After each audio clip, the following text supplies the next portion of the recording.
Bien, vamos a avanzar la parte que está pendiente entonces, desde acá. Plano muscular, ¿ya? Iniciamos. Plano muscular. Recordemos que el plano muscular lo dividimos en un triángulo anterior y en un triángulo posterior. O, perdón, triángulo lateral. Los límites del triángulo anterior. Esternocleidomastoideo de un lado, esternocleidomastoideo del otro lado y el reborde mentoniano, ¿no? Muy bien, es el triángulo anterior. Y el triángulo lateral, trapecio por atrás, esternocleidomastoideo por delante y clavícula abajo. ¿Sí? Muy bien. Ahora, este triángulo lateral lo vamos a subdividir en dos triángulos más. Dados la división por quién, por este musculito, que es el músculo homoioideo. Este músculo homoioideo divide al triángulo lateral en dos, en un triángulo occipital y en un triángulo supraclavicular. En el triángulo occipital, ¿qué voy a encontrar?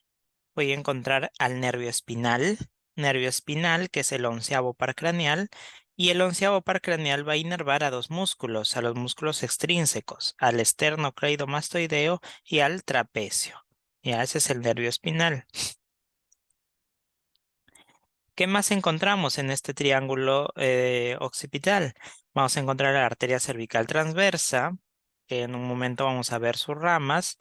Vamos a encontrar al músculo elevador de la escápula, a los músculos escalenos anterior, medio, posterior, al elevador de la escápula, al esplenio, ¿no? El esplenio. Y también vamos a encontrar el plexo cervical superficial, ¿no? El plexo cervical superficial que ya lo vimos hace un momento, que tenía cuatro ramas, ¿no? Una rama supraclavicular, una rama cervical transversa, una rama occipital y una rama auricular, ¿no? Muy bien. Muy bien. Y por otro lado tenemos al triángulo supraclavicular. Límites, músculo homoioideo, vientre inferior del homoioideo, esternocleidomastoideo y clavícula. Contenido, pues acá voy a tener al plexo braquial, al escaleno anterior, llegando a a la primera costilla, escaleno anterior, el plexo braquial, la arteria subclavia, ¿no? ¿Qué pasa por ahí? La vena subclavia, ¿no? En un rato vamos a ver más imágenes sobre eso, ¿no?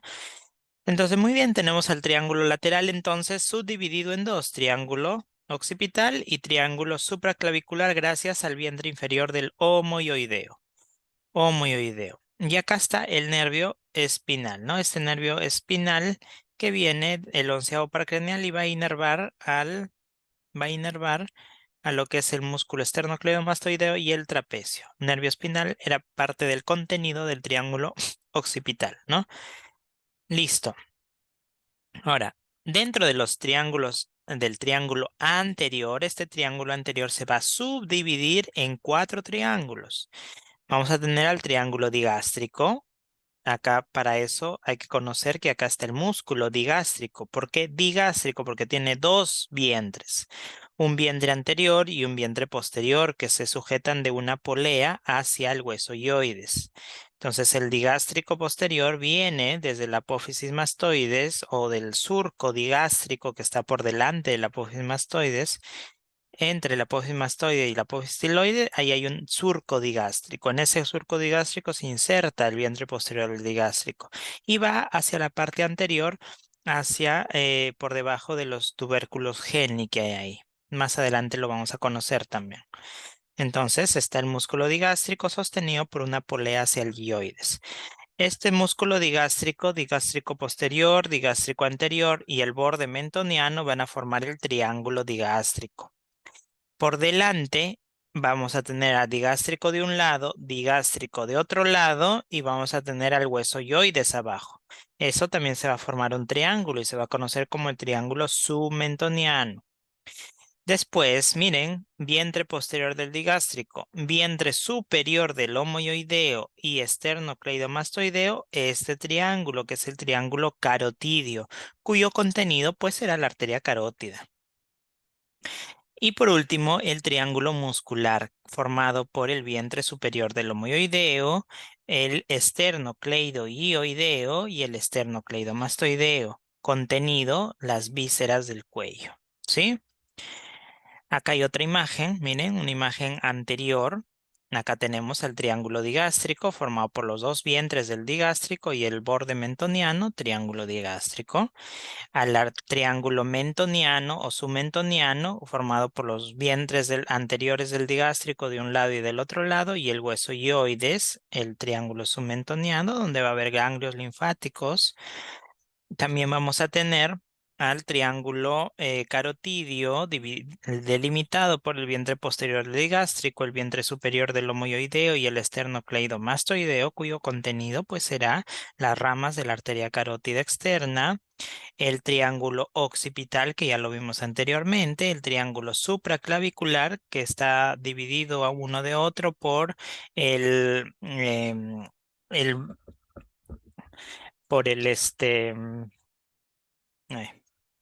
espérame un ratito. Dividido uno del otro por el vientre posterior del homoyoideo, ¿no? Vientre posterior del homoyoideo. Y tenemos acá al triángulo muscular que está formado por el vientre superior del homoyoideo, el esternocleidoideo y el esternocleidomastoideo. Este de acá, el F. El triángulo muscular, ¿no? Muy bien. Donde se proyectan las vísceras del cuello. Y por delante, miren, entre el esternocleidoideo y el esternotiroideo va a estar un rombo. Este rombo se conoce como el rombo de la traqueostomía. Rombo de la traqueostomía, ¿sí? Muy bien. ¿Qué va a haber en el triángulo digástrico? En el triángulo digástrico va a estar la arteria facial, va a estar la glándula submaxilar y el nervio hipogloso. En el triángulo submentoniano, ganglios linfáticos. En el triángulo carotidio, ramas de la carótida externa. En el triángulo muscular, las vísceras del cuello. En el rombo de la traqueotomía, solamente como reparo anatómico para el procedimiento de la traqueostomía. En el triángulo occipital ya mencionamos, ¿no? Está el nervio espinal, está la arteria cervical transversa superficial, están los músculos, los esplenios, está también los escalenos, está el elevador de la escápula y y en el triángulo supraclavicular está la arteria subclavia, el plexo braquial y el escaleno anterior también, ¿no? Muy bien. Ahí está el rombo de la traqueostomía, sus límites, que ya los mencionamos. A esta región anterior también lo podemos dividir, aparte de triángulos, lo podemos dividir por dos regiones, delimitadas por el hueso yoides. Aquí está el hueso yoides al medio.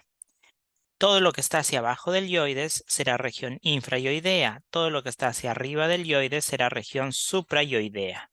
En la región infrayoidea entonces van a estar estos músculos. ¿Qué músculos vamos a tener? Los dos músculos del primer plano, que va a ser el homoyoideo y el esternocleidoideo, los músculos del primer plano, que recordemos están cubiertos por la hoja superficial de la fascia cervical media. Si nosotros retiramos, miren, cortamos al homoyoideo y lo retiramos acá, cortamos al esternocleidoideo y lo cortamos acá, vamos a encontrar los músculos del segundo plano. Está el esternotiroideo, porque se va hasta el cartílago tiroides de la laringe, y el tiroioideo, porque se va del cartílago tiroides al yoides, al hueso yoides. Estos músculos estaban cubiertos por la hoja media de la fascia cervical media, ¿no? Y por último, si retiramos esto, pues vamos a encontrar al van cervical, ¿no? A la arteria carótida, a la vena yugular interna y al nervio vago, que estaban cubiertos por la hoja profunda de la fascia cervical media, ¿no? Muy bien, entonces estos cuatro músculos forman parte de los músculos infrayoideos. Acá estará el triángulo muscular, acá estará el triángulo carotidio, acá estará el rombo de la traqueostomía, ¿sí? Muy bien. Todos estos músculos van a estar inervados por el asa cervical. ¿De dónde nace el asa cervical? Asa cervical nace de C1, C2, C3. C1, C2 y C3 son nervios ya cervicales. ¿Cuáles van a ser las funciones de estos músculos? ¿No? Dar estabilización al cuello, hacer la flexión anterior del cuello. Funcionan también como músculos accesorios de la respiración porque van a elevar la caja torácica, ¿ya? Principalmente eso, ¿no? Algunos rotadores también como el homoyoideo. Muy bien. Ahí están sus inserciones, tanto proximal como distal, su inervación, que ya la vimos. Ahora miren, vámonos a la suprayoidea, región suprayoidea. Acá está mal, ¿eh? Hay que corregir. Es región. ay, Esta es región suprayoidea. Ya está. Ya la región suprayoidea, es decir, todo lo que está por arriba del hueso yoides, como ya mencionamos, ahí tenemos más o menos a 5 músculos. 5 músculos suprayoideos. En esta vista solamente voy a ver a 4, el otro lo veo por la vista de arriba, ¿no? Esta vista es como si yo estuviera haciendo el cuello así y me están tomando una foto de acá, ¿no? Estos son suprayoideos. Pero ¿cómo es otra forma de que yo pueda ver estos músculos suprayoideos? Pues abro la boca, ¿ah? Y tomo una foto de arriba hacia abajo, ¿no? Hacia abajo, que va a ser la siguiente imagen. Entonces, primero una foto así, por acá. El yoides, no olviden, ¿ah? Miren, su manzana de Adán, ¿no? Es el cartílago tiroides. Por arriba del cartílago tiroides está el hueso yoides. Por arriba. Y del yoides hacia arriba ya estamos en la base de la boca, ¿no? Todo esto de acá ya sería la región suprayoidea. Y de acá para abajo sería la región infrayoidea, ¿sí? Muy bien. La región suprayoidea va a estar conformada por, miren, el digástrico, que ya lo hemos visto anteriormente, tiene un vientre anterior, un vientre posterior, sujetados de una polea que se sujeta hacia el hueso yoides. Está el estiloyoideo, este de acá, estiloyoideo, que va de la apófisis estiloides al hueso yoides. Creo que en una imagen anterior se veía mejor. Ahí, ¿no? Miren, esta es la apófisis estiloides, es como un estilete, como una espada. En la punta de la apófisis estiloides sale el estilo yoideo, estilo yoideo. Ahí está. ¿No? Solo que acá no se ve muy bien, ¿no? Por la letra. Bueno, ya. Entonces, estilo yoideo, ¿ya? Muy bien. Otro, miren, ¿cuál es? El piso de la boca. Todo lo que es el piso de la boca, este músculo del piso de la boca se llama miloyoideo. Miloyoideo. ¿Ya? Por debajo del miloideo, entonces el vientre anterior del digástrico. Y miren acá, hay otro musculito que se asoma, pero se mete, ¿no? Se mete hacia adentro, ¿no? Entonces este músculo se llama hiogloso. Muy bien, entonces miren, esta imagen es viéndolo así, acá. Pero ¿qué pasa si yo abro la boca y lo veo por arriba? Voy a encontrar esto. Miren, ahí está. Ya estoy abriendo la boca y lo estoy viendo de arriba. Miren, ¿recuerdan este musculito que nace del yoides, pero se mete hacia adentro? ¿Por dónde está? Ah, acá está, pues miren. Nace del yoides, pero se mete hacia la boca.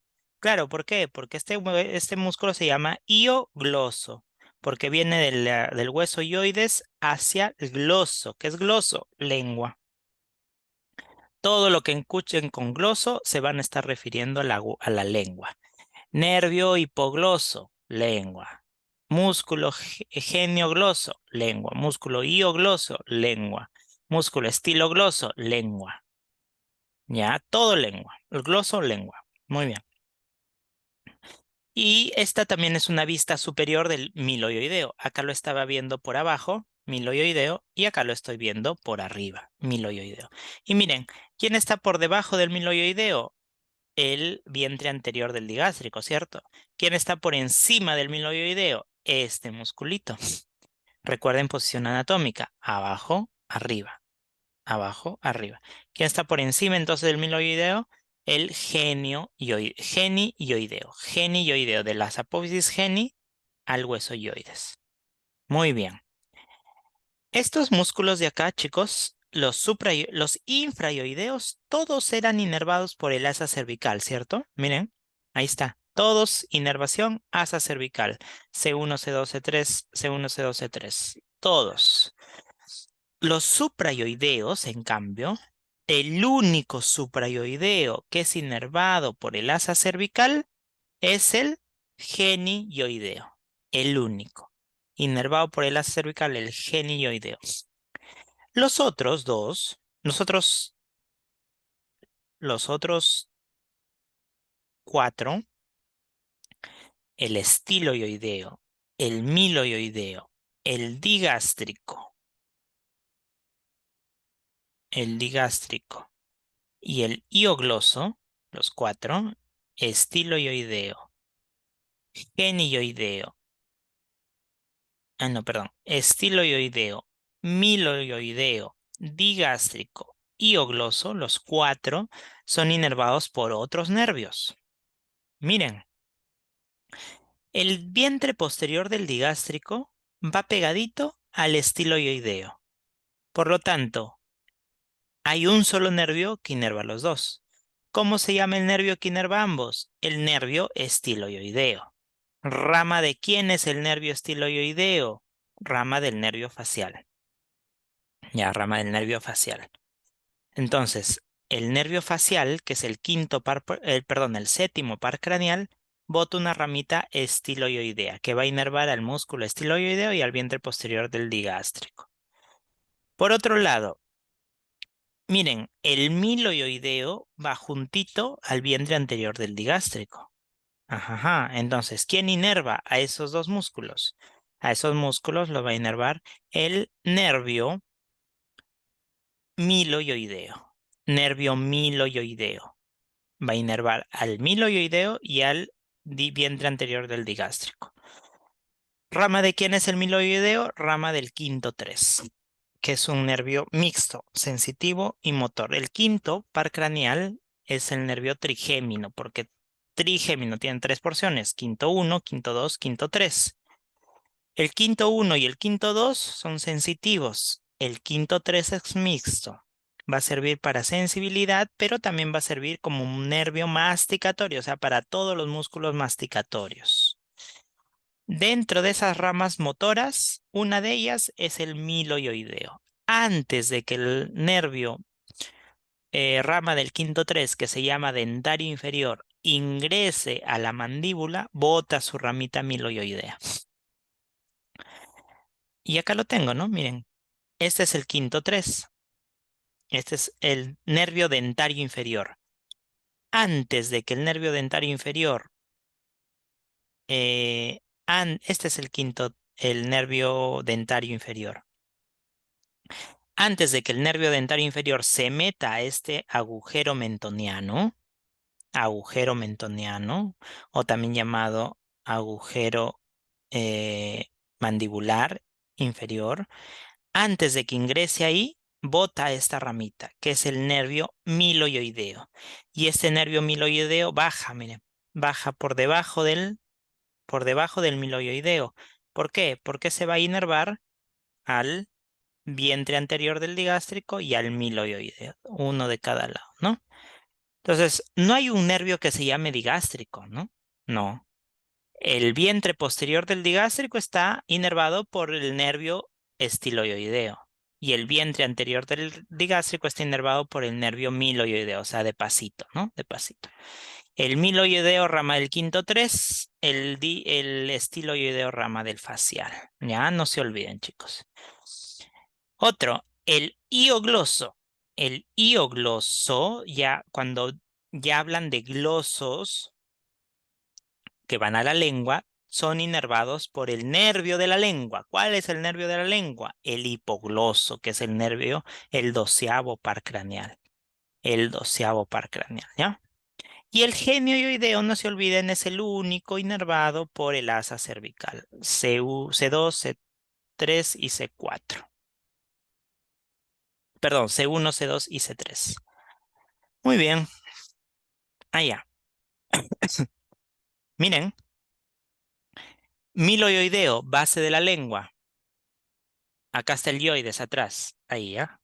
A ver, imagínense que estoy así. Acá atrás está el hueso yoides. ¿Se ve ahí? Ya. Hueso yoides.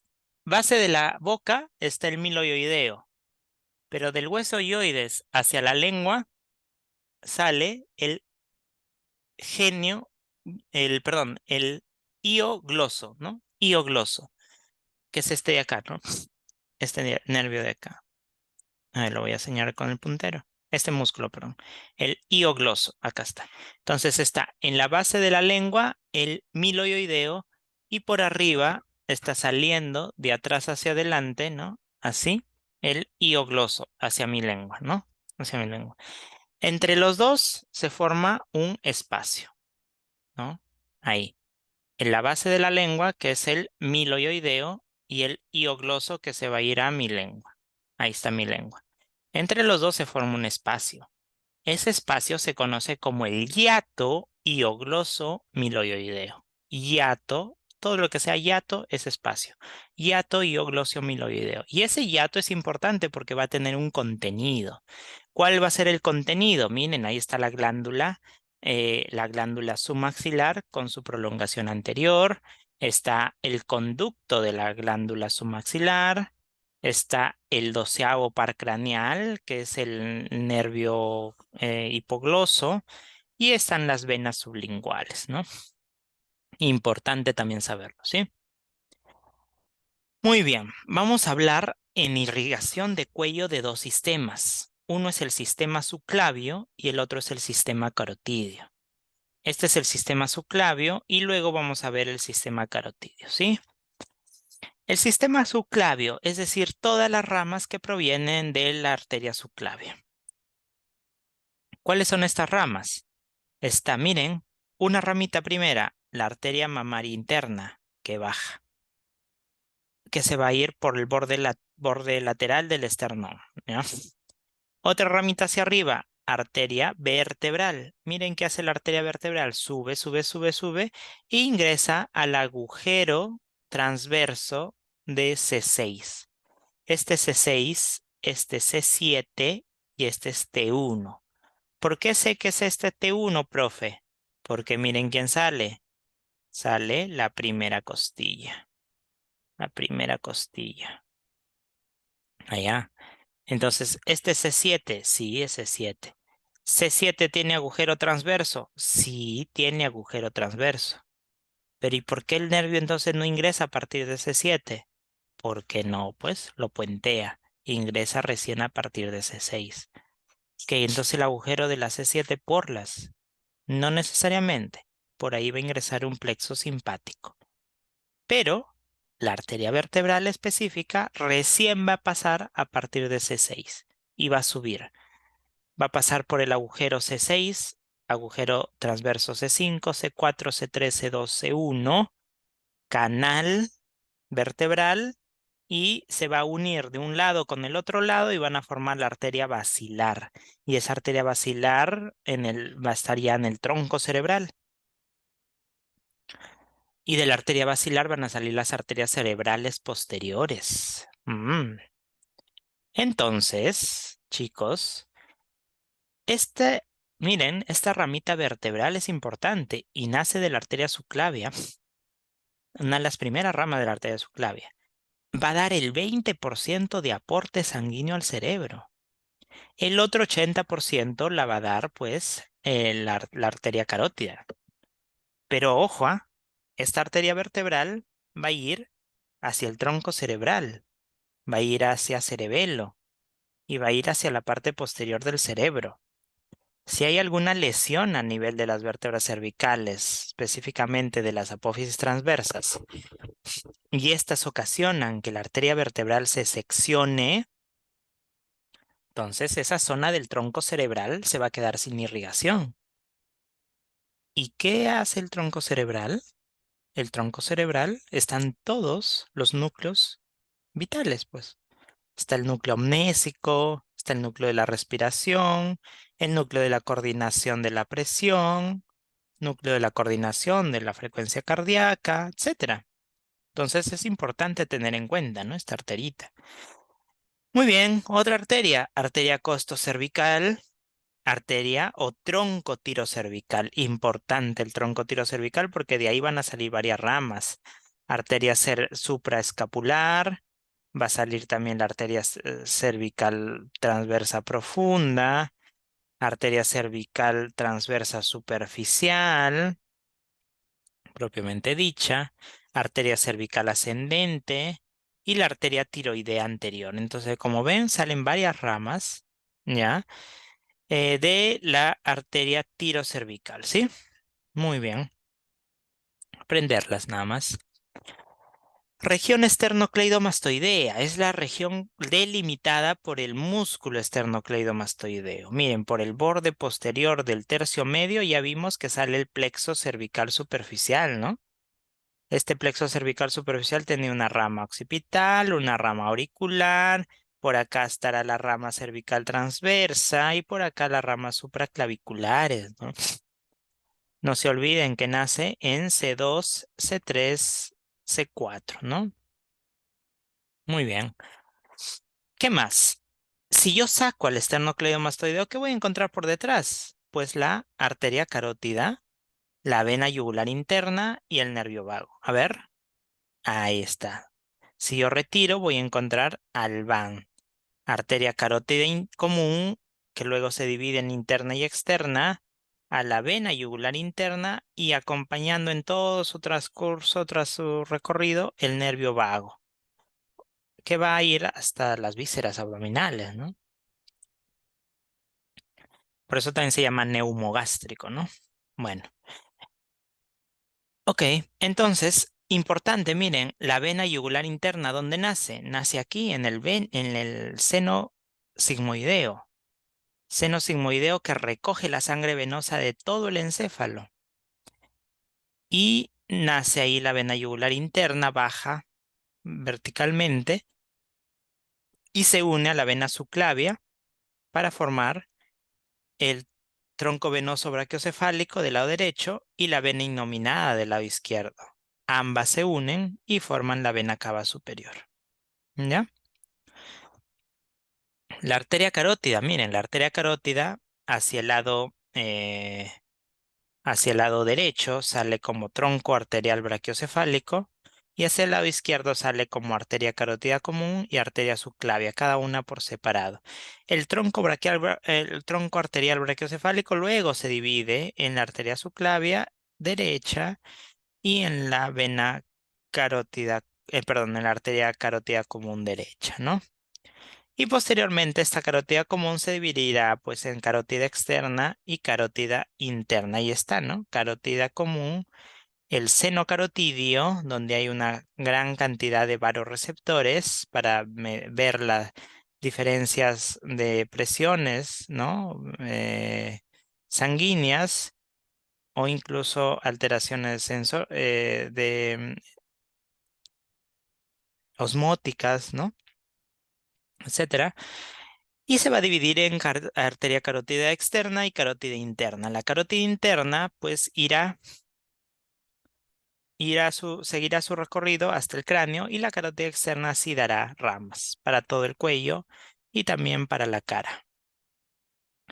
Miren, acá está la subclavia, ¿no? ¿Y cuál era una de las primeras ramas de la subclavia? Esta, ¿no? ¿Cuál será? Miren, ¿qué está haciendo? Este es C7, este es C6 y acá está el agujero de C6, ¿no?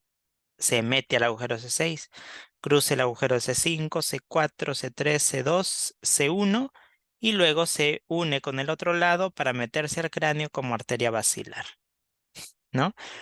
Ahí está, qué bonito se ve esto. Es imagen del Prometheus, ¿no? Son imágenes bien digitales y bien didácticas. Y este que será el tronco tirocervical, ¿no? Con sus ramas que ya hemos visto hace un momento. Arteria cervical transversa, arteria supraescapular, arteria tiroidea inferior, que es esta de acá, arteria cervical ascendente, que se va hacia arriba, ¿no? Sus ramas. No salen las ramas inferiores, pero ahí debería estar también la mamaria interna y este, la mamaria interna y la arteria, se me fue el nombre, costo cervical, ¿no? Costo cervical. Muy bien. Luego la arteria carótida común, pues en su seno carotidio se divide en carótida externa y carótida interna. Ya mencionamos que la interna se va al el encéfalo y la externa es la que da sus ramas, ¿no? Ahí nuevamente está, miren el tronco arterial brachiocefálico, arteria subclavia derecha, arteria carótida común derecha. En cambio, el lado izquierdo sale uno al lado del otro. Y miren, acá este esquema, Prometeos también, es para mostrar cómo el nervio vago hace unas asas cervicales, eh, asas arteriales, mejor dicho, que son muy importantes, chicos, importantísimos. Pero en el lado derecho, como sale el tronco arterial brachiocefálico y luego la subclavia, en el lado derecho, miren, baja el nervio vago y bota una ramita que se llama el nervio recurrente laringio, que le va a hacer un callado, o sea, le va a envolver al tronco arterial brachiocefálico y va a regresar hacia la laringe y hacia la glándula tiroides. Por ese nervio recurrente laringio, porque va a recurrir, va a regresar. Después de que ya cruzó, va a regresar hacia la glándula, hacia la laringe, recurrente laringio. En cambio, en el lado izquierdo, ese nervio vago, como las dos salen por separado, miren a quién le va a hacer el callado. Le va a hacer el callado recién al callado de la aorta, o sea, recién ahí va a botar su nervio recurrente laringio. ¿Qué pasa? ¿Por qué es importante esto? Porque los nervios recurrentes laringios van a ir hacia los músculos intrínsecos de la laringe, al músculo cricotiroideo, a los músculos eh, de las cuerdas bucales, etcétera, ¿no? Entonces, perdón que me ponga cómodo. Este nervio recurrente laringio va a inervar entonces la laringe y va a tener una función importante en lo que es la voz. ¿Por qué menciono esto? Porque hay muchas cirugías vasculares que, por ejemplo, ¿no? Puede haber un conducto arterioso persistente o una estenosis aórtica o no sé, una disección aórtica, etcétera, ¿no? Cualquier cosa puede haber ahí. Y yo hago la cirugía de reparación de eso y por ahí que me vuelo el recurrente laringio, porque por ahí pasa. ¿Qué puede pasar? Puede haber parálisis de cuerdas vocales. Y esa parálisis de cuerda vocal a la larga, pues me va a llevar una disfonía, ¿no? Hay muchísimos pacientes en rehabilitación del lenguaje porque ha habido lesión del nervio recurrente laringio con consecuente parálisis de cuerda vocal, ¿no? Entonces es importante tenerlo en cuenta, ¿sí? Muy bien. Y por último, pues las ramas de la arteria carótida externa, ¿no? Penúltimo, faltan todavía los linfáticos. Las ramas de la arteria carótida externa, pues es la rama tiroidea superior. ¿Recuerdan la tiroidea inferior de dónde salía? La tiroidea inferior nace de la subclavia, la tiroidea superior nace de la carótida externa. También está la faringe ascendente, está la arteria lingual, la arteria facial, la arteria occipital, hasta ahí es cuello, más hacia arriba ya es cara, arteria auricular, arteria maxilar interna y la arteria temporal superficial, ¿sí? Son todas las ramas de la arteria carótida externa que son importantes, pues, saberlas, tenerlas en cuenta, saber dónde nacen, ¿no? Ahí está, por ejemplo, la glándula, ¿no? La glándula tiroides, todo eso entonces es el contenido de la región esternocleidomastoidea, ¿no? La yugular interna, la arteria carótida, ¿no? Primitiva primero y luego la carótida interna y externa. Está también el nervio vago que acompaña a la arteria y a la vena y que luego ya se independiza, ¿no? Hacia abajo, los nervios vagos, y van, hacia el abdomen, ¿no? Como les mencioné. Pero en su trayecto, pues han ido dejando estas ramas, ¿no? Ramas hacia la tiroides, ramas hacia la laringe, etcétera. ¿Ya? Ahora, esta arteria, la arteria carótida común, luego se divide, como vimos, en carótida externa y carótida interna, ¿no? Y la carótida interna no tiene ramas hasta cráneo, recién en cráneo empieza a dar ramas. La carótida externa sí tiene ramas, miren, acá está la rama tiroidea superior. ¿Por qué sé que es la tiroidea superior? Porque se va hacia la glándula tiroides por arriba, ¿no? En cambio, por abajo vendrá la arteria tiroidea inferior, que es rama de la subclavia, ¿no? Vendrá por acá y se anastomosarán entre ellas, ¿sí? Otra arteria de la carótida externa era la arteria occipital, ¿no? La arteria lingual, la arteria facial, la arteria faringe ascendente, ¿no? Y la arteria máxima interna y la temporal, ¿no? Muy bien. Ahí está retrocediendo. Listo. Para ir terminando ya, vámonos con los músculos de la región prevertebral. Los músculos de la región prevertebral tenemos a todos estos músculos que son los suboccipitales y tenemos estos músculos que están un poquito más abajo, ¿no? Por ejemplo, acá está el largo del cuello que va a todas las apófisis transversas del cuello. Acá se ve mejor. También está el recto lateral de la cabeza, el recto anterior de la cabeza, el recto anterior menor de la cabeza y el recto anterior mayor de la cabeza. El menor va a ir hasta el dioides, el segundo, el tercero, eh, perdón, el mayor va a ir hasta las apófisis transversas del segundo, tercer y cuarto vértebra cervical, ¿no? El largo del cuello va a ir desde todas las caras transversas del cuello cervical, ¿no? De las vértebras cervicales, mejor dicho, desde C2 hasta C7, ¿no? Entre ellas nomás se van a insertar, ¿no? Entonces, estos cuatro musculitos son los de la región prevertebral medial y de la región prevertebral lateral vamos a tener a los escalenos. Son tres escalenos, escaleno anterior, escaleno medio y escaleno posterior. Miramos bien la imagen. Los escalenos vienen desde la apófisis transversa, también desde C2 hasta C6 y sí, pues C2, perdón, el escaleno anterior y el escaleno medio van a llegar hacia la primera costilla, formando el triángulo de los escalenos, escaleno anterior, escaleno medio y primera costilla, triángulo de los escalenos, y el escaleno posterior va a llegar hasta hacia la segunda costilla. ¿Cuál es la función de estos escalenos? Estabilizar el cuello, a provocar giros en el cuello, ¿no? Giros en el cuello, lateralidades a uno y otro lado, y también son músculos accesorios de la respiración, ¿no? Porque si se insertan en la primera costilla y en la segunda, al momento de contraerse, pues van a ocasionar una, un ascenso de la caja torácica y eso va a llevar a que toda la parrilla se ascienda y pueda ingresar mayor cantidad de oxígeno hacia los pulmones, ¿no?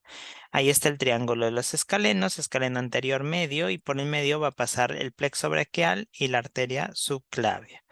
Plexo braquial y arteria subclavia. Muy bien. Ahora, es importante punto de reparo también el escaleno anterior, porque por la cara anterior del escaleno anterior va a pasar este nervio, que es el nervio escaleno. El nervio escaleno pasa por delante del escaleno anterior. Perdón, nervio frénico. Nervio frénico pasa por delante del escaleno anterior. Este nervio frénico, chicos, van a ser en C4, C3 y C5. C4, C3 y C5. Y va a ir el nervio frénico hasta el diafragma para inervarlo y darle movilidad. Si es que este nervio frénico se ve lesionado, pues el diafragma se va a ver lesionado. ¿Ya? Muy bien. ¿Dónde lo encuentro? En la cara anterior del escaleno anterior. Para acabar, los linfáticos del cuello. Y los linfáticos del cuello tenemos por grupos, son 6 grupos linfáticos. El primer grupo linfático es el submentoniano, que se encuentra debajo de del piso de la boca, ¿no? Estos linfáticos submentonianos están con recuerdan a que acá habían triángulos, ¿no? Hacia la parte anterior estaba el triángulo submentoniano y hacia la parte posterior el triángulo de los digástricos, ¿no? Muy bien.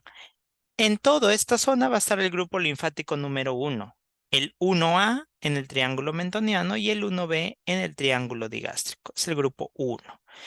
El grupo 2, 3 y 4 van a estar divididos de acuerdo a las zonas del esternocleidomastoideo. tercio superior para el 2, tercio medio para el 3, tercio inferior para el 4. Y se van a dividir en A y B dependiendo de qué tan externos o internos están al nervio espinal. Externos o internos al nervio espinal. Recordemos que el nervio espinal pasa por este triángulo de aquí, que es el triángulo occipital. Por ahí nace el nervio, entonces todo lo que esté interno al nervio es tuyo, es 1A, perdón, todo lo que esté por externo al nervio es A y todo lo que esté interno al nervio es B. Igual para el grupo 5 que conforma el triángulo lateral, igual A y B. Recordemos que el nervio sale por este triángulo. Y todo lo que es 6 es el triángulo anterior, que ya la patología es rara, ¿no? Muy bien, chicos, hemos llegado al final de esta clase. Traten de repasar. Voy a subir los videos al aula virtual. Nos vemos pronto, el miércoles. Hasta luego.